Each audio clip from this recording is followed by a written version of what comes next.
Hello friends, आज आम कुआडे जाऊँ बुलवा को चलतु जी आम सांगे देखा। फर्स्ट आम आसी सेक्टर 13 रे मेढ़ देखापी तार डेकोरेशन किसी एमती थिला। तापर माँ भी मूर्ति बहुत बढ़िया होता। तापर आम जाइलु सेक्टर 14। सेक्टर 14 रे डेकोरेशन होता बोट। तो बोट्र डेकोरेशन भी दूर मु रेकर्डिंग करी बहुत सुंदर होता। ये माँ भी मूर्ति बहुत सुंदर होती।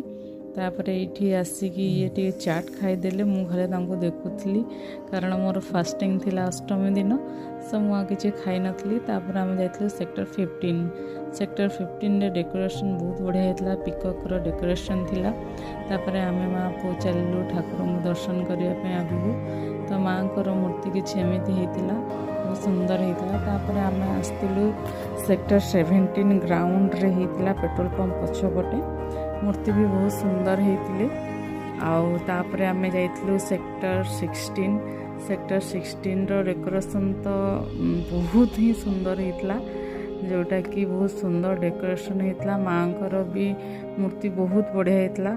तापर आम टिके मेला बुल देइथलु। सेक्टर 16 रे मेला पड़ीथला। तो मेला बुली सारला परे पुणी आसतिलु आम सेक्टर 17 रे आउ गोटे ग्राउंड रे होता। तो ये भी मूर्ति बहुत सुंदर होते। ये मूर्ति एमती होता देखते। तापर आम जाइलु सेक्टर 18। सेक्टर 18 रे बद्रीनाथ टेम्पल होता डेकोरेशन। माँ मूर्ति भी बहुत सुंदर होते। मेढ़ भी बहुत सुंदर होता। तापर लास्ट देखिए आम घर को रिटर्न करथिलु। जय माँ दुर्गा।